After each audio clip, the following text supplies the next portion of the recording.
I mean, the one thing I can say that I'm using that's very new is you have Google Plus right now, and Google Plus is trying to compete against Facebook. And the one thing that Google Plus does very well is their Hangouts. And Hangouts are basically live web conferences. Like people can jump in and talk. That's an interesting tool. The fact that you can host video-based conversation with a number of parties, and it's not like restricted. Like, so you can have a dozen people all with webcams showing. Now, if journalists find a way to do that, where someone's feeding a live feed to a Google Hangout and there's a dozen people following it, and you make it open, that could be very interesting.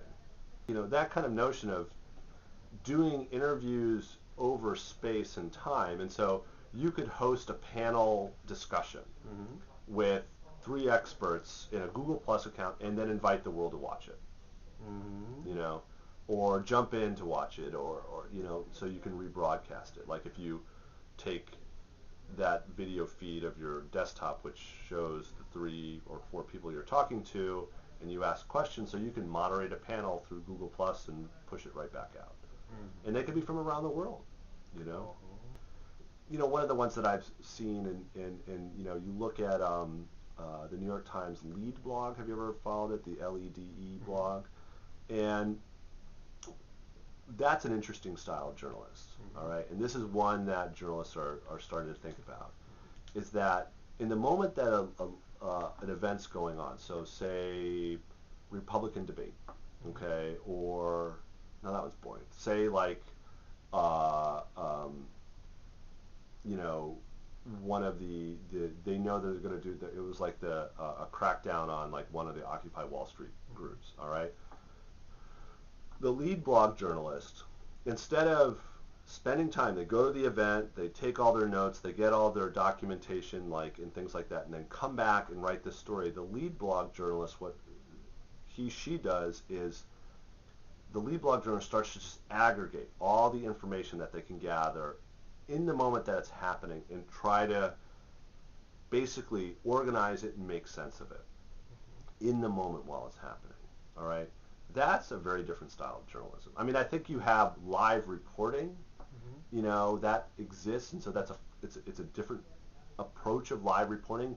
So instead of being there live and say, I'm live reporting from, you know, Occupy Wall Street at Zuccotti Park, the lead journalist is saying, there are many, many people there live reporting who the sources are, whether they're bloggers or tweeters or individuals of all sorts. The lead blogger at the Times is aggregating that information, looking at tons of lines of communication and trying to make sense of it for an audience that wishes to get this news. That's an interesting, big difference in a professional journalist, I think. They have sources technically, they probably figure them out, or they find them through Twitter very quickly, and if they're like basically link following and probably things like that, and they're trying to find, like, because that's the whole point. It's like people use Twitter to share resources.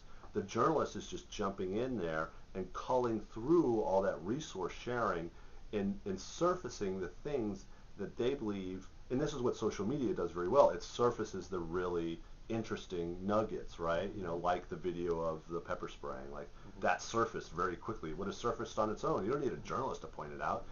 The social media would have, just the people, the viewers, the audience, the country, the world would have surfaced it itself just by views, you know, and it would have risen.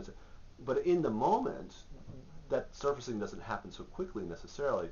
So that journalist that's an aggregator of information and a contextualizer of information is an interesting kind of journalist.